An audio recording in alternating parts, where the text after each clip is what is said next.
Class 6-এর অধ্যায় নম্বর 7, পাতা নম্বর হলো 95, দশমিক ভগ্নাংশের অঙ্ক কীভাবে করতে হয় আজ আমরা করবো। এটা করবো আমরা 9 নম্বর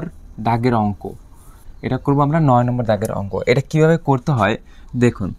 এই দশমিকটা তুলতে হবে।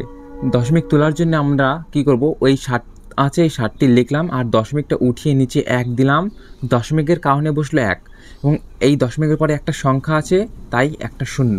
এই গুণটা গুণ দেবো। আবার সেম এখানে দশমিক আছে, এখানে এই 9টা লিখবো উপরে, নিচে দশমিকটা উঠিয়ে 1 লিখবো আর এর পাশে একটা সংখ্যা আছে দশমিকের পরে, তাহলে একটা শূন্য। এখন দেখুন, উপরে উপরে গুণ করতে হবে, উপরে গুণ, নিচে গুণ করতে হবে। 7 নং কত হয়? 7 নং 63 হয়। আর নিচে 10 গুণ করলে কত হয়? 10 10 100।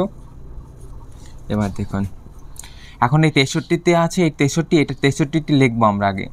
63 লেখার পর এখানে দেখতে হবে 100 আছে, তো 100 এখানে কয়টা শূন্য? দুটো আছে, একটা দুটো। তাহলে আমাদের এই সংখ্যা একটা দুটো সংখ্যার আগে দশমিক, দুটো শূন্য আছে তাই 2 ঘর আগে দশমিক বসলো। একটা দুটো, 2 ঘর শূন্য, 2 ঘর আগে দশমিক, আর এই দশমিকের আগে একটা শূন্য বসে। এটাই হলো আমাদের অ্যান্সার। পরেরটা দেখুন কিভাবে হয়। দশমিকটা তুলতে হবে, তাই এখানে 6 লিখবো ফার্স্ট, দশমিক তুললে হবে 1, এই দশমিকের পরে একটা সংখ্যা আছে মানে একটা শূন্য, গুণ। এটাও সেম, 5 লিখবো উপরে, দশমিকটা তুলবো এখানে 1, দশমিকের কারণে 1 হবে, দশমিকের পরে একটা সংখ্যা আছে তাই একটা শূন্য, সেম।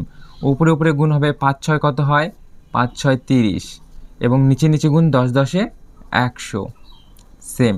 30 আছে, 30 লিখে দিলাম। এবার দেখুন এখানে কয়টা সংখ্যা শূন্য আছে?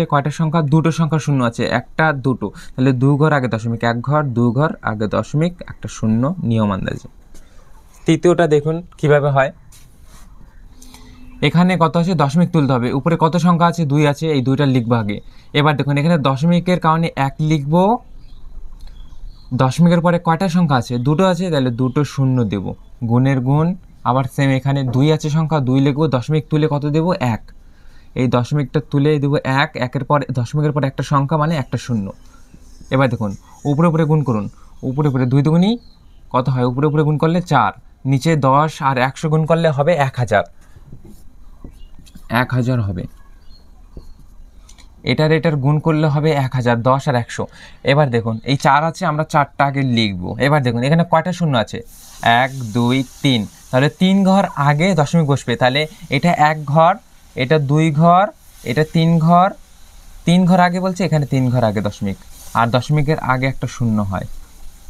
দেখুন 4-এর আগে তো কোনো সংখ্যা নেই, তাই আমরা 0 0 দুটো নিয়ে নিলাম। যেহেতু 3 ঘর চাইছে, 1 2 3, 1 ঘর 2 ঘর 3 ঘর, এই দুটো ঘরে শূন্য বসিয়ে তার আগে দশমিক দিলাম, তাহলে 3 ঘর আগে দশমিক হয়ে গেল।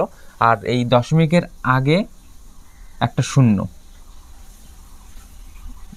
দশমিকের আগে একটা শূন্য বসে, এটা হয়ে গেল অ্যান্সার। পরের অঙ্কগুলো সেম টু সেম হবে, আপনারা সবাই করতে পারবেন। যাদের অসুবিধা আছে এইভাবে বুঝে বাদবাকিগুলো করে নিন।